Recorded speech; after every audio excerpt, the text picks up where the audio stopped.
Good day, everyone. I am Max, the moderator for this webinar.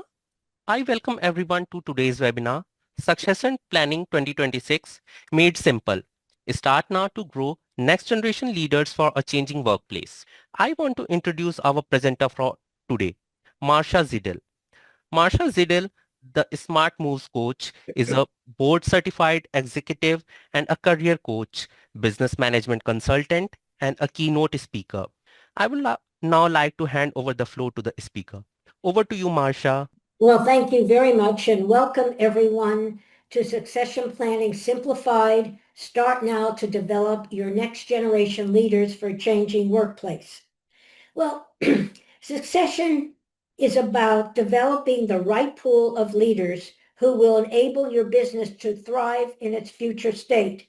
The problem, why are we having this webinar besides going through the essentials of succession planning? But what's going to be, why is this going to be important? So today's topics that I will be covering are first, succession planning versus replacement planning. There is a difference.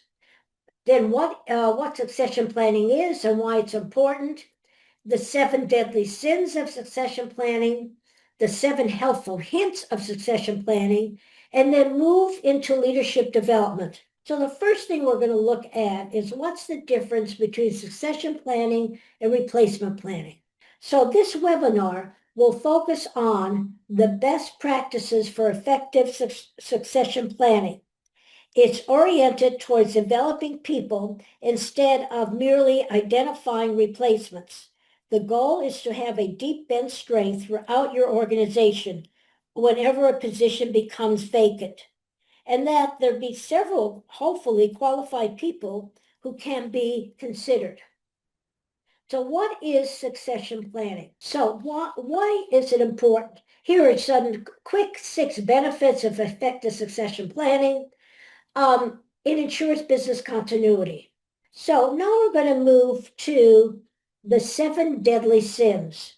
What takes the success out of succession planning? The first is, the deadly sin, is to delegate full responsibility to human resources. The second is to delegate it, to target only senior managers.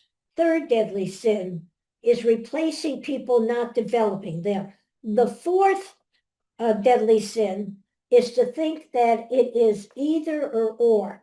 The fifth deadly sin is to make assumptions. And then number 6 deadly sin is to rely on the person in the position. And the 7th deadly sin, which is unforgettable and shouldn't happen, is to you've done it, now you put it on the shelf and you forget it. So a quick review of the 7 deadly sins. So now let's move from the 7 deadly sins to the 7 helpful hints. So the first one is know where you're going. The second helpful hint or best practice is to designate responsibility and ownership. The third best practice is now to identify key positions and skills. And then it's also important that you identify critical skills or competencies. The fourth best practice